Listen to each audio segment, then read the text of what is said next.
वो भी उस ग्रुप में थे। फैसल वाउडा साहब वो भी उस ग्रुप में थे जो कि असद उमर साहब का है। तो फिर उनका क्या बनेगा अगर इधर इधर तवील हो गया ग्रुप। मोहित यूसुफ साहब नेशनल सिक्योरिटी एडवाइजर हैं, वो हमें बता रहे हैं कि बाहर फंसे हुए पाकिस्तानियों को कैसे लाया जाएगा। वो भी अजीब, उनका रोल समझ में नहीं आ रहा। बड़े बड़े अच्छे भले आदमी हैं। परवेज खटक साहब नाराज़ हैं। बाबर इवान साहब और फ़रूक नसीम साहब अभी तक तय नहीं हो पा रहा कि कौन बनेगा करोड़पति। अच्छा, उसके बाद इमरान इस्माइल साहब जो हैं वो बीमार हैं और उनके जो खैर ख्वाह हैं, उनके अपने ही पार्टी के लोग वो हर रोज़ खबर छोड़ देते हैं कि यहाँ पे गवर्नर तब्दील होने वाला है। हालांकि कोई गवर्नर तब्दील होने के इम्कानात फ़िलहाल तो नहीं है, कम से कम जुल्फ़िकार मिर्ज़ा साहब का तो बिल्कुल ही नहीं है ख़बर जो चल रही है। और वैसे सिंध के अंदर गवर्नर का मैं आपको बता दूं कि एक अनरिटर्न सा एक समझौता हुआ था 1970-71 के बाद, और वो ये हुआ था, तहरीरी नहीं है लेकिन एक अनरिटर्न सा होता है ना, कि उसमें जो गवर्नर होगा वो उर्दू स्पीकिंग होगा और वजीर आला सिंध से होगा। सही। ये बेगम राना लियाकत अली खान, कमाल असफर, दुराब पटेल, फखरुद्दीन इब्राहिम, इशरतुल इबाद, उससे पहले मुइनुद्दीन हैदर, उससे पहले जो है ये सारे जो गवर्नर्स हैं, इमरान इस्माइल साहब, सईदुज़्ज़मा सिद्दीकी, मतलब सिंध में एक अनरिटर्न सा एक फार्मूला तय पा गया था कि गवर्नर जो है और वजीर आला। अच्छा, तो वो बहरहाल अब ये लाइन है। अच्छा, बेशुमार लोग खामोश हैं। वो क्यों खामोश हैं और क्या कर रहे हैं, उनकी सरगर्मियाँ जो है हमारे सामने नहीं आई। मोहम्मद मियाँ सुमरो साहब, जुबैदा जलाल साहबा, फहमीदा मिर्ज़ा, अमीनुल हक साहब, तारिक बशीर चीमा साहब, इत्तेहादी हैं सारे, ये सारे के सारे खामोश हैं और ये अपना कोई रोल जो है वो ऐसा प्ले नहीं कर रहे। अच्छा, अब मामला ये है कि टाइम कितना हमारे पास? डॉक्टर साहब है अभी टाइम। अच्छा, एक नया महाज खुल गया। मैं पाकिस्तानी सियासत पे आता हूँ। एक नया बड़ा महाज खुला हुआ है और वो खुला हुआ है अमेरिका और चाइना का। अच्छा, और इसमें मैंने कम से कम अपनी जिंदगी में ऐसा नहीं देखा कि दुनिया में कोई बहुत बड़ा बहरान हो और उसमें अमेरिका गायब हो। यानी कोई फड्डा, कोई जंग, कोई मसला, कहीं कुछ हो, कोई यमन में, कहीं जो है वो शाम में, कहीं अफ्रीका में, कहीं यूरोप, कहीं कोई ना कोई मसला हो, और छोटे से छोटे मसले में इतना बड़ा क्राइसिस मैं पहली दफा देख रहा हूं कि अमेरिका भाग गया, गायब हो गया। और अमेरिका फर्स्ट कह के वो हड़प अंदर हो गए और उनके इत्तेहादी जो है वो इधर उधर घूम रहे हैं। यूरोप तो खड़ा हो जाएगा ना अपनी जगह। अब यूरोप को क्या शक्ल होगी, यूरोप की बात है, उसको जर्मन लीड करेंगे या फ्रांस लीड करेगा। बरतानिया अलग हो गया और क्राइसिस में आ गया, अलग हो गया, गलत टाइम पे गलत फैसले कुछ हो गए। अब वो कैसे अपनी इकोनॉमी को आगे चलाएगा, वो बात की बात है। लेकिन जो नया महाज इस खत्ते में खुल रहा है ना, वो एक तो मैंने कल आपको बताया कि वो झड़प हुई चाइना की फौज और भारतीय फौज के दरमियान। लेकिन पिछले 24 घंटों में एक और अनहोना वाकया हुआ है। हमारा एक बड़ा अच्छा खूबसूरत जो बरादर मुल्क है वो है नेपाल, जिसको गुरखा मैंने कल बताया था वो भी कहते हैं। नेपाल जो है ना हिमालय के दरमियान में है, बड़ा खूबसूरत मुल्क है। ये वो जगह है जहाँ पे गौतम बुद्ध पैदा हुए थे, यहीं पे, और खटमंडू। और इसमें इसके 3 तरफ भारत है, जनूब में, मशरिक में और मगरिब में, और शुमाल में एक तरफ इसके चाइना है और भूटान, और इसके दरमियान सिक्किम आ जाता है। ये वही सिक्किम जिसका कल जिक्र हुआ था जहाँ लड़ाई हुई। अच्छा, अब क्या हुआ कि जनाब भारत का एक इलाका है उत्तराखंड। उत्तराखंड जो है, उत्तराखंड से भारत ने एक जगह जो है वो लिपो लेक जो है वो है नेपाल के अंदर। ठीक, इन्होंने वहां से शुरू की और एक सड़क बनाना, और सड़क बना के ये लिपो लेक तक सड़क इन्होंने बना दी भारत ने। और इसलिए बनाई सड़क कि जो कैलाश के पहाड़ सुना होगा सबने, बड़े खूबसूरत पहाड़ हैं कैलाश के, और कि जो कैलाश के पहाड़ हैं वो कैलाश के पहाड़ों के बारे में जो है वो ये बिल्कुल आप समझें कि ये हिमालय के साथ है, हिमालय से अलग है। लेकिन जो कैलाश के पहाड़ हैं उन पहाड़ों के बारे में ये कहा, ये हिंदू मत के अंदर ये बात जो है वो ये बड़ी अहम है, ये कि ये जो चोटियां हैं कैलाश के पहाड़ों की, ये माउंट एवरेस्ट नहीं है, हिमालय नहीं है, ये K2 नहीं है, ये कैलाश के पहाड़ हैं। जो कैलाश के पहाड़ हैं इन चोटियों पे शिवा जी रहते हैं जी। और शिवा जी जो हैं वो अपनी बीवी जो पार्वती हैं, जो देवी हैं, उनके साथ, और अपने बच्चों गणेश और कार्तिकेवा और बाकी जो देवता हैं बड़े, उनके साथ इन्हीं पहाड़ों की चोटी में रहते हैं और अब भी हैं।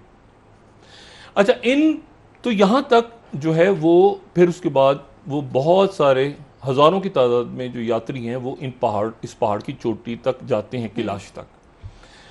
अब जनाब, लेकिन वो इसके ऊपर नहीं चढ़ते। मजहबी तौर पे पाबंदी है कि इस पहाड़ के ऊपर नहीं चढ़ा जा सकता, क्योंकि इस पहाड़ पे शिवजी रहते हैं और इसको फिर वो हिंदू मत में कहा जाता है कि ये जो भगवान हैं वहाँ पे बैठे हुए पहाड़ों पे, उनका और आसमानों के साथ ये राब्ता इस पहाड़ की चोटी के जरिए होता है। ठीक। यहाँ पे जनाब एक सड़क बनाने की कोशिश की भारत ने, और भारत ने वो सड़क बनाई और उन्होंने कहा ये 2000 पिछले साल 2018 में भारत ने वो इलाका जो कि इस पहाड़ के साथ है और जो कि काला पानी का इलाका है, उसे काला पानी कहें या लिपू लेक भी वहीं पे है, और काला पानी बड़ा अजीब सा लगता है, लेकिन बाहर काला पानी की जगह काली का दरिया है। इसको नेपाल वाले कहते हैं महाकाली का दरिया, लेकिन बहरहाल वो काला पानी है। अब इन्होंने एक सड़क बनाई जो उत्तराखंड से लेके लिपू लेक तक जा रही थी, तो एक इलाका भारत में और एक इलाका इन्होंने नेपाल का उचक लिया। सही। और उसके नतीजे में नेपाल ने, यानी अब नेपाल में मुजाहरे शुरू हो गए। ये वो नेपाल जो भारत की ऐसी जेब में रखा होता था चंद साल पहले तक, नेपाल में मुजाहरे शुरू हो गए भारत के खिलाफ। और पिछले 24-48 घंटों में पहले तो नेपाल ने उस सड़क पे काम रोक दिया। भारत ने सड़क अनाउंस की, हमने सड़क बना ली है और ये अगले हफ्ते से चालू हो जाएगी, वाला नेपाल ने काम रुकवा दिया। ठीक। उसके बाद नेपाल के वजारत खारजा ने, ये उसको थोड़ा बड़ा कीजिएगा प्लीज, ये अब ये जो है ये राजनाथ है मेरा ख्याल है, कौन है शख्स, अच्छा, इन्होंने ये ऐलान कर रहे हैं कि हम उसका रोड को ओपन कर रहे हैं। अच्छा, अब वो जरा नेपाल की फॉरेन मिनिस्ट्री एक जनाब धमकी दे रही है भारत को कि आप जो हैं वो हमारे इलाके पे कब्जा कर रहे हैं। इन्होंने 370 जब से लगा है ना, जब से कश्मीर को खाया है, उसके बाद ख्याल है कि सारे मुल्कों को आसपास हर जगह मुंह मार रहे हैं इधर उधर। अच्छा, अब मसला ये है कि इन्होंने ये घुसे नेपाल में, नेपाल ने कहा कि मतलब इंतहाई डिप्लोमेटिक जबान में उन्होंने कहा दफा हो जाओ, ठीक है। उसके बाद उन्होंने काम रोक दिया। यहां तक नहीं हुआ, सिर्फ कोई जिल्लत से जिल्लत है, नेपाल कहे भारत से कि दफा हो जाओ और काम रोक दो, ये हमारा इलाका है, और भारत रोक दे और फिर कहे कि हम दोबारा नक्शा बनाते हैं और ये करते हैं वो करते हैं। यहां तक भी मामला नहीं रुका। नेपाल ने भारत के साथ सरहदों पे अपनी फौज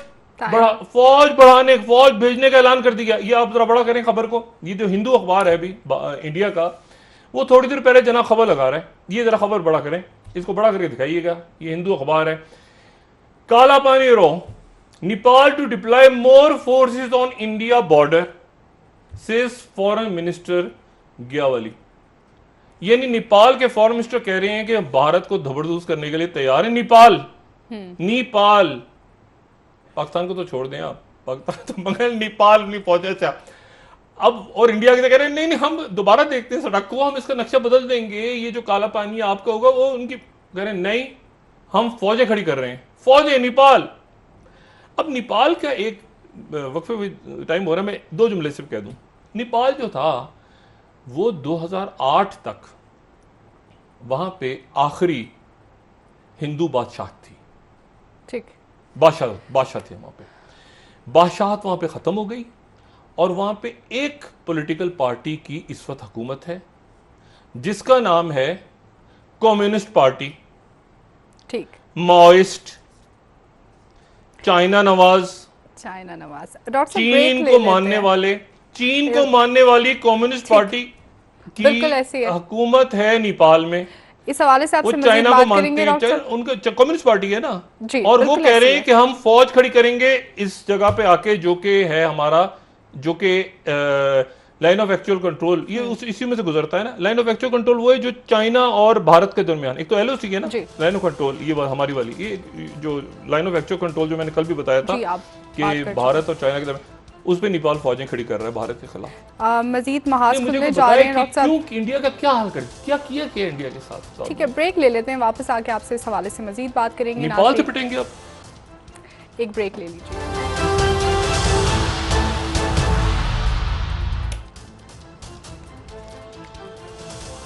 वेलकम बैक नाजरीन। जी डॉक्टर साहब, पहले पैसिफिक में, फिर ताइवान, नेपाल, सिक्किम और एलओसी में जो महाज खुले हुए हैं, क्या आप समझ रहे हैं कि ये चाइना और अमेरिका की जड़ पे हैं?